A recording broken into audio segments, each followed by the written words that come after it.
We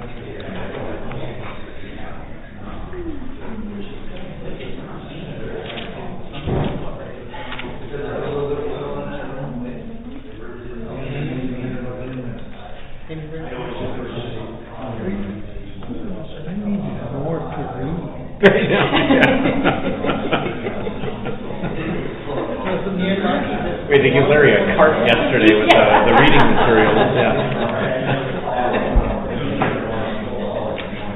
Yeah, it's a lot.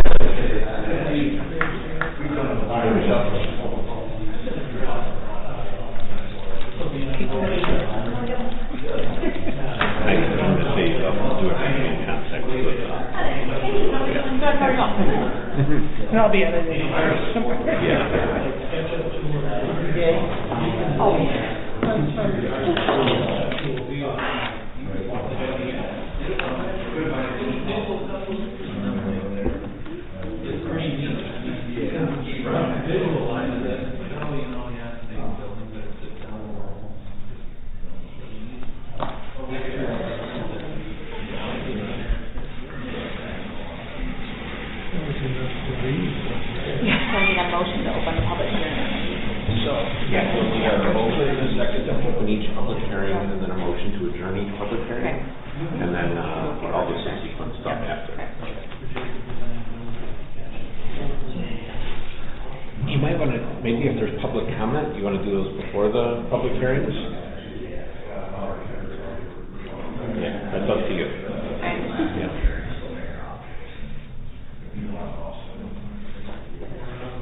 Presented or amended? So moved. Second. Motion and second to approve the agenda as presented. Any other questions? Now we'll go to vote. Deb? Yes. Michelle? Yes. Larry? Yes. Megan? Yes. Sarah? Yes. All right, on to the consent agenda. Motion to approve the consent agenda. Second. Motion and second to approve the consent agenda. Any other questions? Not, we'll go to vote. Michelle? Yes. Larry? Yes. Megan? Yes. Sarah? Yes. Deb? Yes. All right, updates and presentations with City Administrator. Super. I'll keep it very short on the presentations and put everything in context with all the line items that we have.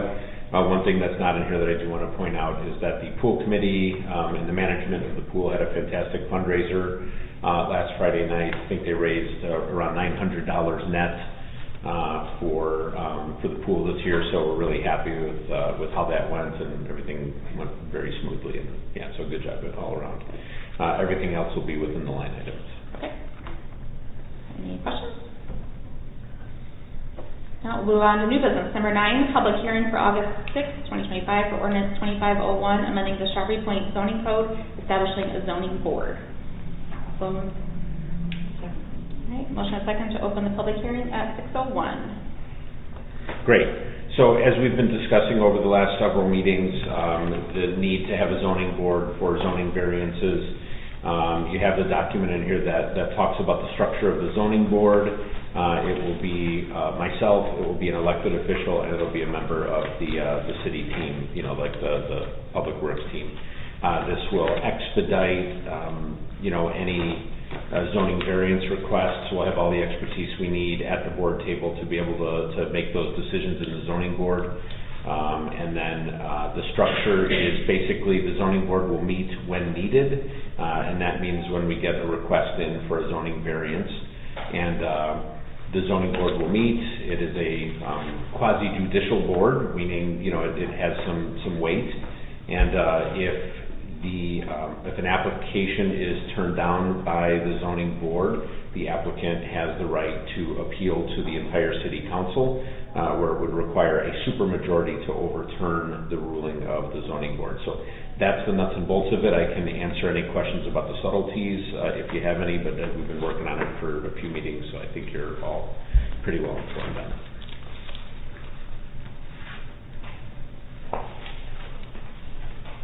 Mayor? Yes. City, since I'm somewhat new, city superintendent Yeah. is the superintendent of the city. So Eric, the the guy in the orange or the red shirt today, yeah. Eric is the city superintendent. So of the city of our infrastructure. Like public works. Mhm. Public Yeah. Works. That's Yeah. Yep. superintendent. Thank you. All right. Any questions, comments?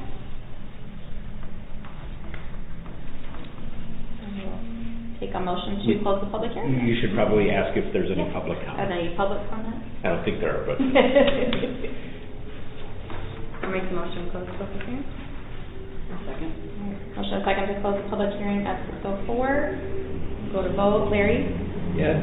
Megan? Yes. Sarah? Yes. Deb? yes. Michelle? Yes. Number 10, motion to waive the second and third readings of ordinance 2501. So moved. Second. Motion and second to waive the second and third readings of ordinance 2501.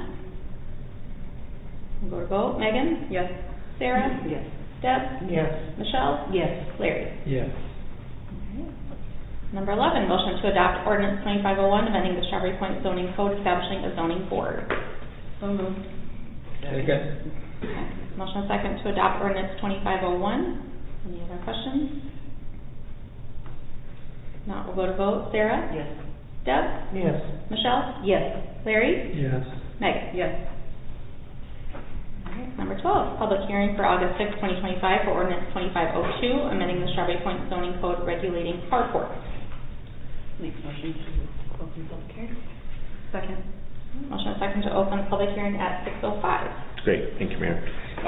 This is a zoning that we've been working on again for several meetings. I've put weeks and weeks of research into this, looking at best practices from other communities, thinking forward about weather patterns and, wanting to put some rules in place to govern carports. These can be very dangerous structures if they're not built to a very high standard, if they're not anchored to the ground, or they're anchored to an adjacent building. So this is an effort to sort of buttress our existing zoning code, because we have had a lot of requests for carports lately.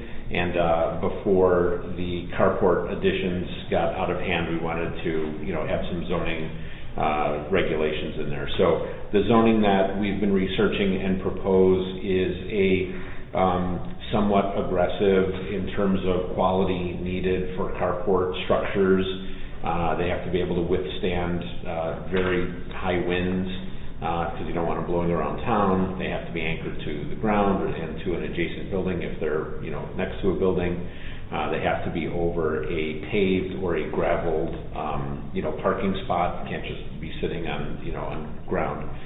So all of those variables are in there. We've been discussing it for a few weeks. So again, like the previous hearing, I think you're well informed on the details of it, but I'm happy to answer any questions.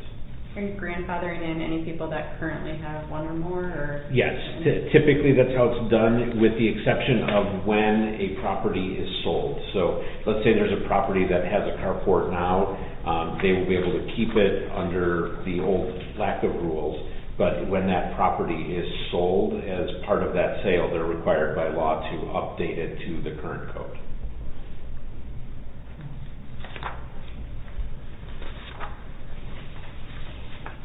Any other questions, public comment? Okay, I'll take a motion to close the public hearing. Make the motion to close the public hearing? Second. Motion second to close the public hearing at 6:07. We'll go to vote. Deb? Yes. Michelle? Yes. Larry? Yes. Megan? Yes. Sarah? Yes. All right, number 13, motion to waive second and third readings of ordinance 2502. So moved. Second. Motion second to waive second and third readings of ordinance 2502. We'll go to vote. Michelle? Yes. Larry? Yes. Megan? Yes. Sarah? Yes. Deb? Yes. Number 14, motion to adopt ordinance 2502, amending the Strawberry Point zoning code regulating carports. So move. Second. Motion second to adopt ordinance 2502. Any other questions? We'll go to vote. Larry? Yes. Megan? Yes. Sarah? Yes. Deb? Yes. Michelle? Yes. All right, number 15, public hearing for the voluntary annexation of Lot 6 in the southwest quarter of the southwest quarter of Section 16, Township 91, on August 6, 2025 at 6 p.m. at City Hall. So move for a public hearing on voluntary annexation of Lot 6 in the southwest quarter of the southwest quarter, Section 16, Township 91, on today's date at 6 p.m. at City Hall. Second. All right, motion second to open the public hearing at 6:08. Super, thank you. So this is a voluntary annexation of the legal description that you just read, which is in the resolution. This has been an ongoing project for a good part of a year now, so we're all very familiar with the details. We're excited to report that the County Board of Supervisors has passed a resolution in favor of this annexation, and the resolution is now part of the packet. And if this is passed tonight, then we will notify the Secretary of State and the Attorney General and do all the necessary filing to have that piece of land and the adjacent highway coming into the city limits be annexed into the new city limits. So I can answer any questions on here. Obviously, you have an entire packet that I emailed separately. And there's also one printed packet with the entire timeline. I think you all have the timeline in your packets, but if any members of the public or any of you want any of the details, copies of the emails that went back and forth, so on and so forth, it's all in the printed packet. And I'm happy to answer any questions.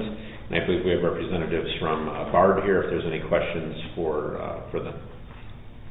Thank you for everybody that's had their hands in this. It took a lot longer than what we thought it was going to. I think we're finally seeing the light at the end of the tunnel. Thanks for hanging in there with us, too. Thanks for working. I know change is a process, and, I think everybody is involved, supervisors, a lot of neighbors who, here tonight, so, yeah. Mayor? Yes. I've been on city council, other places for 10 years.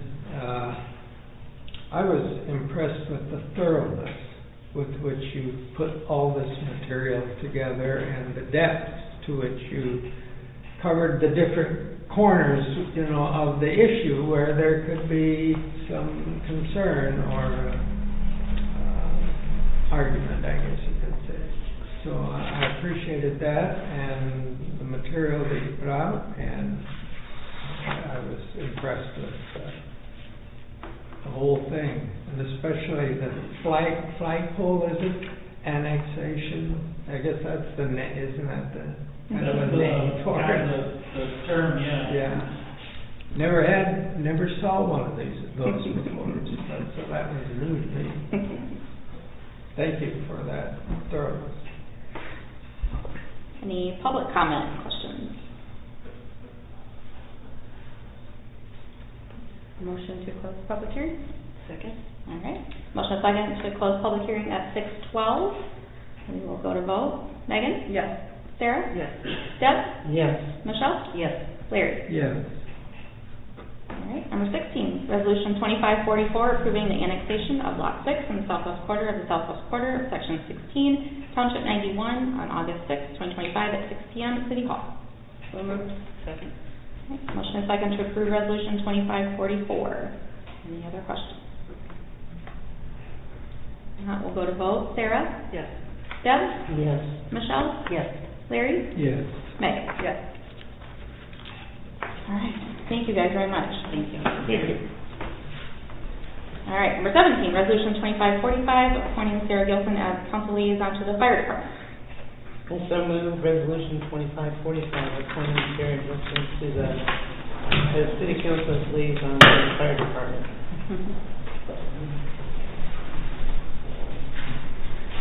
Thank you. Thank you. Thank you. Thank you.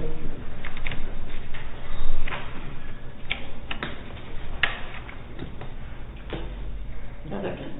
Okay. Motion and a second to approve Resolution 2545. Any other questions?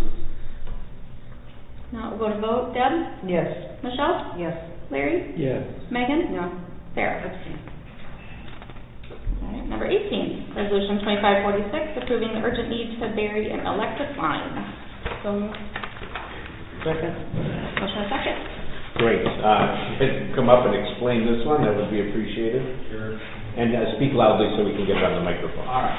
Our north lift station, which is west of the Susan home, about 200 or 300 yards, gets its power from the alleyway, and I wouldn't call it an alley, it's like a driveway that goes between Hanover and York Street.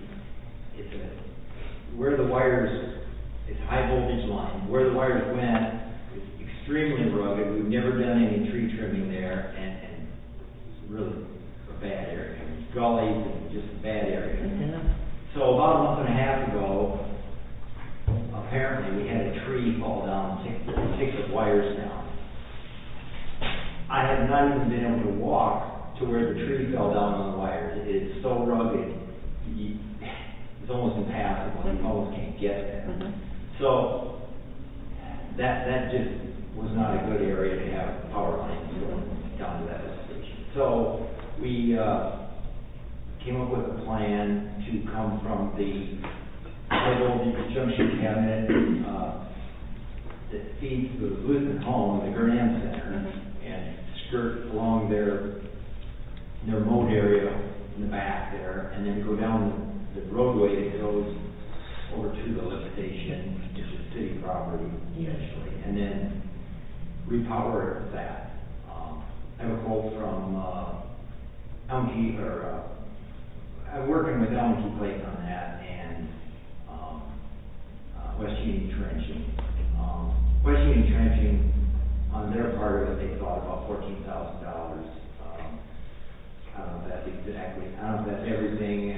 I'll go over the finances after you explain the project. Okay. So, anyway, that's what we need to do, is just bury that electric line and abandon, because there's poles down through there that could be getting bad. I mean, we'd have to clear an area 80 feet wide down through there, and that would take days and days just to cut the trees and try to maintain it.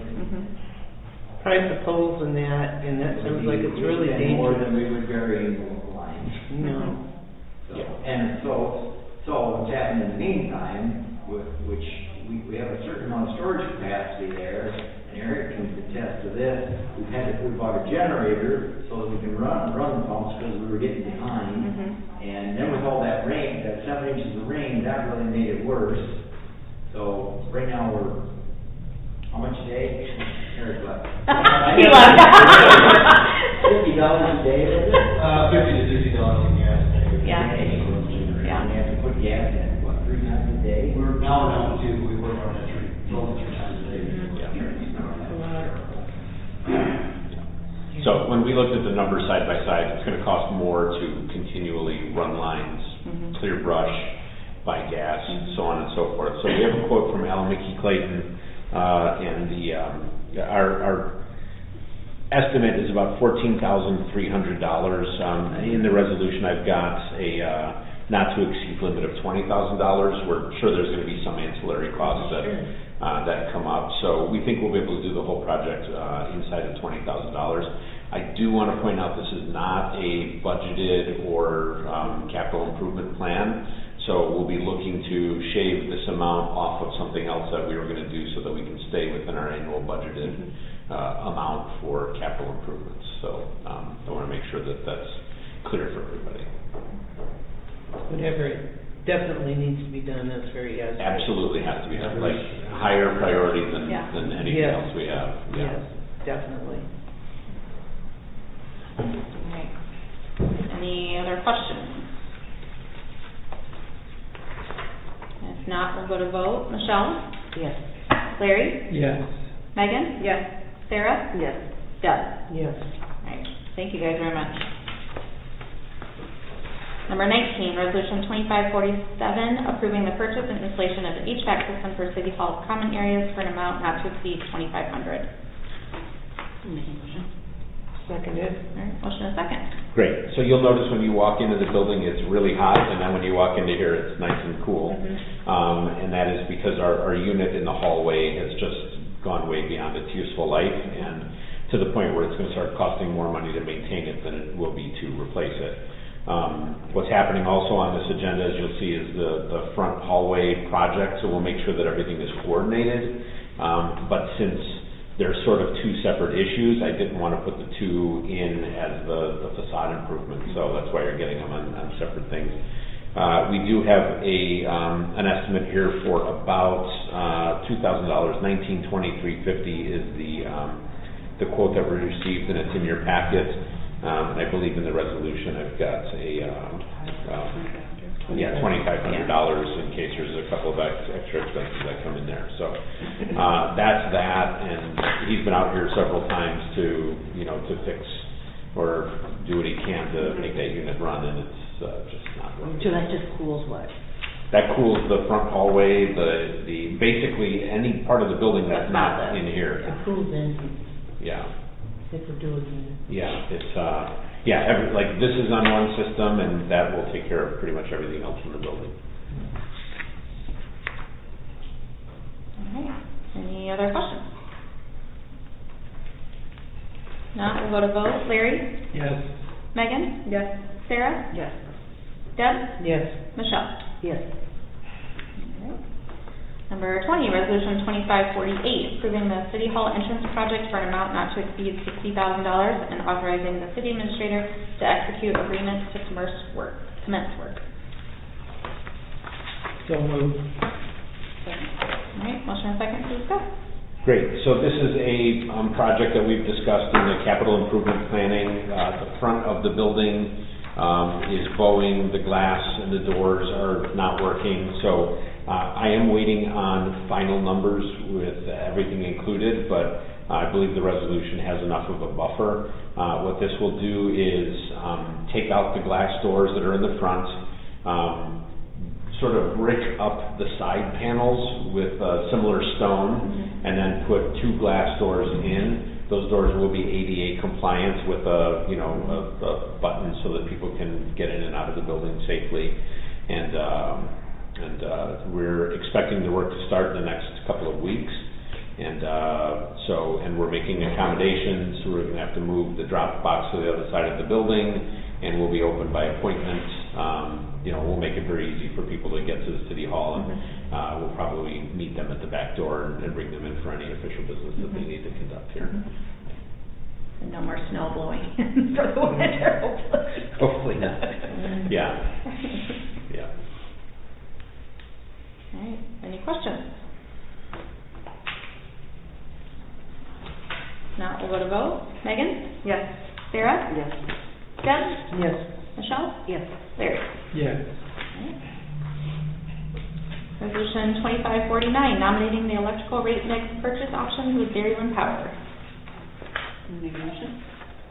Second. All right, motion and second to discuss. Great. So as you remember, last year, we had to adopt how we purchase power, whether we're taking from the system rate or the market rate or some combination thereof. This year, I'm proposing that we elect a little bit more of a conservative approach. Last year, it worked out really well. We got a higher percentage from the market rate, which gave us savings off of the system rate.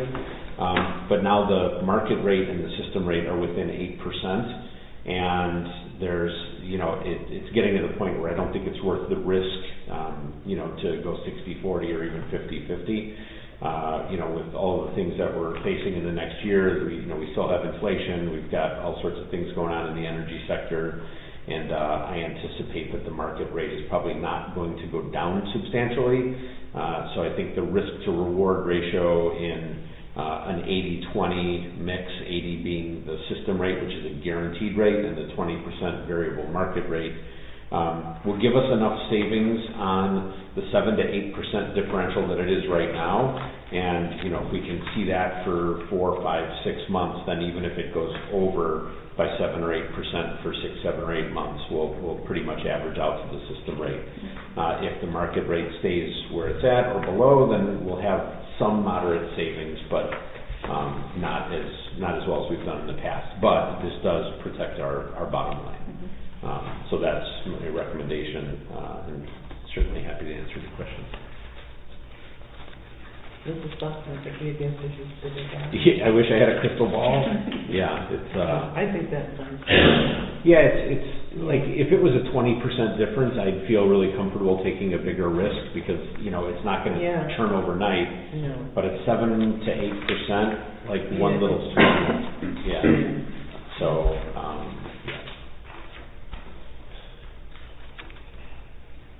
And I did properly obsess over this. This isn't just a guess. Spent a lot of time on it. All right. Any other questions? Now we'll go to vote. Sarah? Yes. Deb? Yes. Michelle? Yes. Larry? Yes. Megan? Yes. All right. Number 22, motion to discuss the treasurer position. Make a motion. I'll second it. All right, motion and second to discuss. Okay, great. So this came up, we're obviously reviewing, everything in the city, trying to make continual improvements. And, in the year and a half that I've been here, I've had no interaction with the city treasurer. I'm not sure what that position is actually responsible for doing. And it's a paid position. It's not a lot of money, but it's something.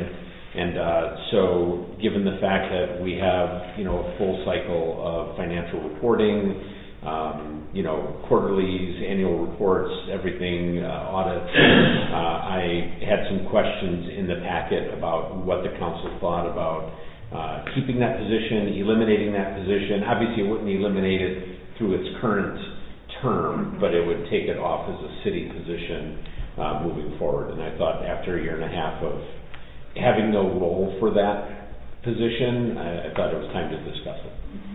I will make a comment, which I've done before. I have gone and talked to the treasurer, taken her job description, and I've done it more than once. And out of the 4 years, the person still has not came in. My thoughts are, if we eliminate it, go to Dino, but we've got to make sure that we have somebody on the city council that continually comes in here on a monthly basis to sign off on the reconciliation of the bank statements like I do prior to these meetings on the bills. So who's doing it now? Nobody? They're just not getting done? The reconciliations are getting done, there's just no oversight. Is that, I mean, is that the purpose? Is it supposed to be kind of like a third party? Kind of like a checks and balances. Right. to keep- Right. Yes-ish, That's you know. supposed to be the purpose, probably. Yeah, yeah. Yeah. But it's, you know, in a bigger city, it makes a lot more sense. Sure. You know, here, it's like you're a signer on the account, I'm a Right. signer on the account. Right. You know, we have, you know, every month the reconciliations are there, they balance. They'll Yeah. start actually getting into your packets now that we're kind of in a place to be able to do that on a Yeah. monthly basis. So they do happen, and Yeah. again, I just don't, Well, this person didn't public good run, like. No, it's usually like a write-in. Right, Yeah. yeah. But Yeah. you get it even if there's one write-in. Right, because yeah. it's listed Right, as but I'm just, treasurer. I'm Yeah. just saying, Right. it's not like they're, Really want that. right, position, yeah. exactly. yeah, and it's not punitive, it's unneeded, Right. in my Yeah. opinion, but I don't have the history like you all have, because I'm still relatively new here.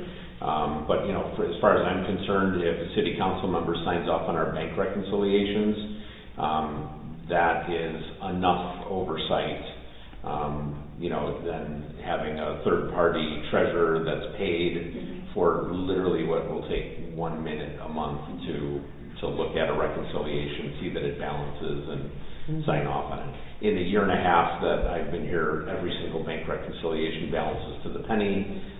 You know, it's really not something that requires that much oversight in my opinion. And not a position required by like the state or something that we have to No. have one.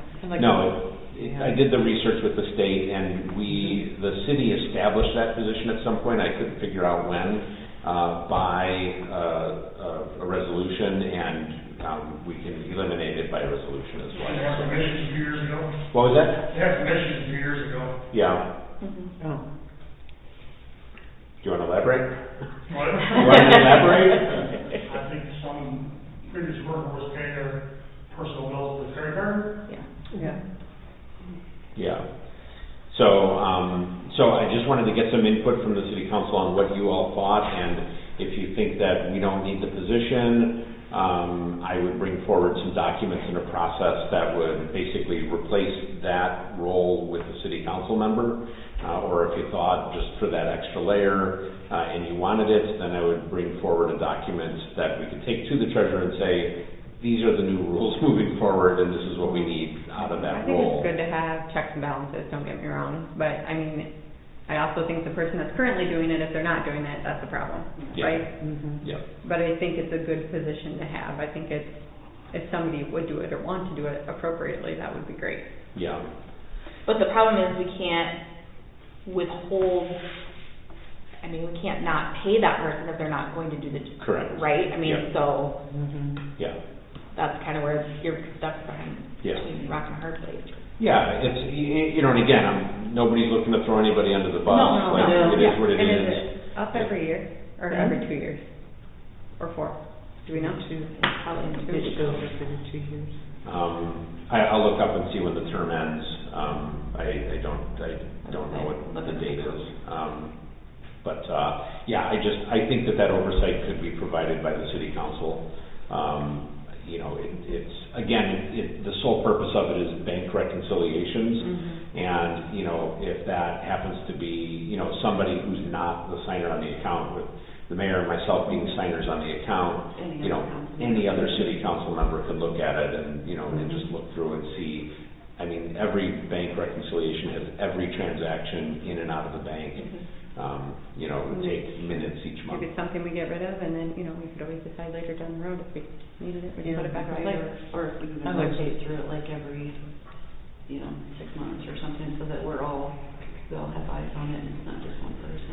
Well, you're gonna start everybody's gonna have eyes on it now in the second meeting of each month, because we're at a point where these reconciliations can happen, you know, within, maybe not necessarily within a week after the month end, because there's still, you know, some checks clearing and stuff like that. So, by the second meeting of each month, we should be able to have a clean reconciliation, in everybody's board packet, signed off by the designee of the city council, who is, helping to reconcile that. So that's a great level of oversight. That would become a public document in your packet that would be published on the website. So, there's no questions or anything, like full transparency on every penny coming in and out of the accounts. And I actually think we could do better without having an outside third party that we might have to wait on to get documents. So that's kind of my 2 cents on it. I'd like to see a resolution to do away with the treasurer and bring it in Bring it in-house. to the council and our It's administrators. our term though, her elected term. Yeah, she. Yeah, we can't shorten whatever the term is, November, yeah, the election. And then, so if that's the consensus of the board, then for the next meeting, I'll bring forward a document that details the process for oversight of these reconciliations and a calendar, and then you will all have to decide, anybody but Hannah, will be that person. So, whoever you decide, we can decide that at the next meeting, or we can decide it now, like whatever it is. And then I'll have a resolution as well to eliminate the position in future elections. Yeah, I want to see a resolution for Definitely. next meeting, okay? Yeah, Sounds good. Thank you. thank you. All right, on to other business. No other business, we did a lot of business, yeah. I don't know if the public has any business, but that's all that I have to present to you this evening. I want to make sure that John's congratulated. It was his last day of classes today, and he... tomorrow? Graduates Friday. Yeah, graduate. Oh, yeah, Yeah. tomorrow, and then he graduates on Friday. Yeah, I'm a day ahead. Whoever wrote the little ditty on the plants and the water, Yeah. that was great. Yeah. Oh, good, Right. that was, I plagiarized Doug. He wrote up the long document, and I Yeah. summarized it It was from there, fantastic. yeah. Yeah. It was Like, beautiful. so many people Yeah. really love They those all do. volunteers in town, and they do a great Yeah. job, and a steady job, and We I'm meant glad to- that started. Thank you. Yeah, we meant to do that post like 6 days earlier, but I was waiting for a sunny day to get good pictures. It's like every time I went out there it was gloomy and, they looked sad. So, I'm glad we got that. And then we'll have a similar Facebook post like that regarding like the pool committee and the pool management and the lifeguards, like recognizing the good season that they've had and all the hard work. The other fundraiser that was a nice, It was beautiful. It was Yeah. really nice. Yeah. well planned. Yeah. And they're doing a school, Another one next school week, yeah. splash. Yeah, what's that, their last day or the last weekend? Well, that's not the pool though. No, that's for the student council. Yeah. Student council. Yeah, it's just a rental. Yeah. Yeah, so, and then you've got the latest pool stats as of yesterday, so, so that's it. I feel like we're in good shape, and I just want to point out that I've never been in a meeting where 3 public hearings, ordinances, and this number of motions got done in 30 minutes, You trying to talk fast? Yeah, back home last night, they had a city council meeting, it was like 5.5 hours, and they got less done than we did, so, go team. Well, thanks to you, you combine a lot of this stuff, and some of this has been worked on a long time with Yeah. this annexation. I think when we first started with it, we didn't think it was gonna take this long. We didn't know that there was gonna be so many hoops to jump through, and So, a lot of moving parts. we threw it to Dino, here it is. Yeah. All right, anything else? Motion to adjourn? Second. All right. Oh, yeah. Go ahead, yeah. Is there opportunity for public? Yeah. The opportunity just went right by. Well, I just want Just speak to, loudly so we can get a... I just want to, I'm here again not to be a pest to the city, but, I want the city, I would like the city council to put more emphasis, I know I had a good discussion with them yesterday, more discussion on our infrastructure. I have just gone through the second sewer backup in my basement within 10 months.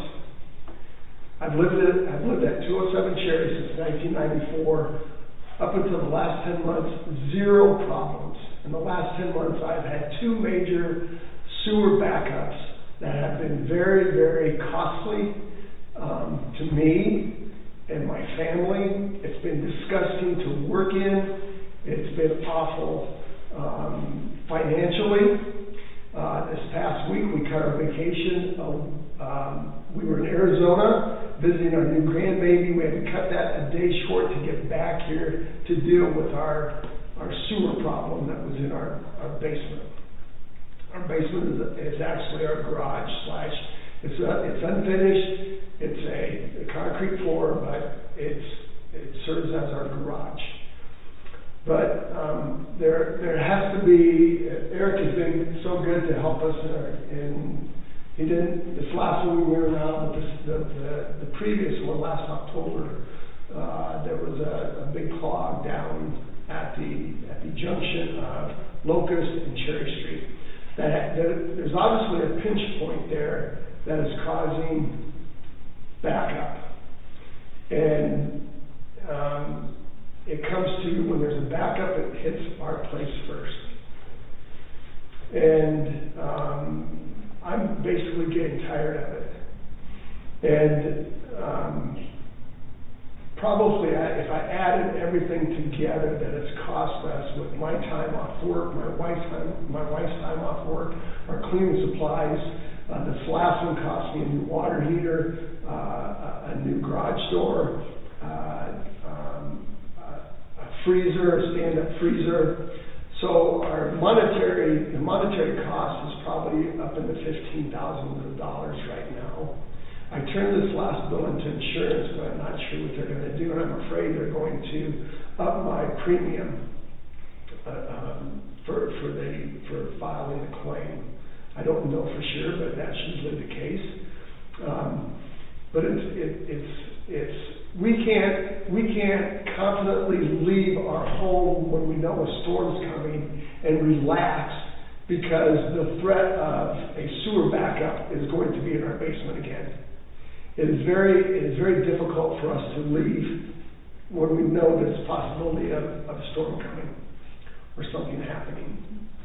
And our next thing that we have to probably do is put in a check valve. I understand, depending on how much they dig, where it's located, that could be anywhere from $2,000 to $5,000. So that would bring my cost to our flooding issue, our sewer backup, up into $20,000 now. And it's very unpleasant. At some point, if we decide not to leave here and not to live here anymore, that's going to be a problem when we have to give a disclosure to selling our house. Okay, you got potential sewer backup, and with that disclosure, there would be nobody willing to take that risk.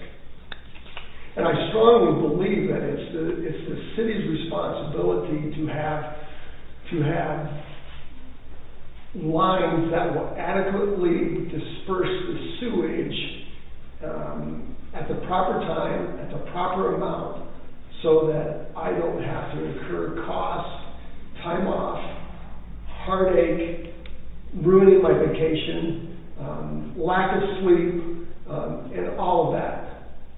You know, and I love the new pavement in Park Avenue. I love that new surface, but I would just as soon had somebody check that corner at Cherry and Locust for proper drainage and before Park Avenue was taken care of. That would have been, to me, that would have been a better investment in infrastructure than paving Park Avenue. Park Avenue wasn't bad. Locust is bad. West Mission is bad. Park Avenue is tolerable. And I'm just very concerned about the whole situation on Cherry Street. Okay, the west of us are mobile homes, and they don't deal with it like we deal with it. And again, when a backup happens, we are the first house, and we take it first. And we get the major load. And until you've sludged through 3/4 of an inch of sewer sludge with bowel movement and toilet paper and stickiness and sliminess, and it's all over your stuff, you don't know what we've gone through, and it's happened twice. And there's got to be a point at which it's got to get fixed. And the city council has got to take It's got to take some ownership in getting it fixed. And I know that we aren't the only family that has taken a hit. I know there's others, but I would like to see our infrastructure put way up in the priority list, so that it's taken care of, and we know where the water's coming from, we know where it's going, we know the flow rate, we know that we won't have a pinch point, and that people can relax and feel confident about buying homes and living here and not have to go through what we've been through, because it has not been very pleasant. Thank you, Roger. And again, I feel very strongly that our infrastructure is in need of some help, and that's got to be a point of concern for you as council people, because that's part of your job, is making sure citizens that have been here a long time are confident in our infrastructure and feel good about living here. Because if we aren't, the exodus will continue, and that can't happen. That can't happen. So I'm concerned. I'm past being mad. I'm frustrated is what I am with all the things that I've had to do. And when you're 1,600 miles away from home, and you have to rush home and see that and deal with that, it's unacceptable in my opinion. It's unacceptable. Second time. First time, we handled it. Second time, it's unacceptable. And I hope there's not a third time. So that's all I have to say. I hope that's on your list of things to do and address and take care of, because I know there's other concerned people that have battled that particular line in the past. And at some point it's got to get dealt with.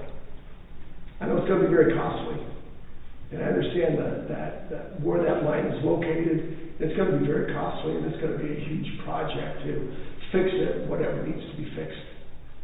And but that's the responsibility of the city to budget, to look at that, to fix it, and to come up with some solutions so that your citizens can be happy and feel comfortable about living here. Absolutely. Thank you. So, thanks. Sorry to hear that. Thank you. Yeah, thank you. All right. Anything else? We're already adjourned. Yeah, re-adjourn. Okay, thank you. Thank you. Stick around and sign all those. Oh, sure.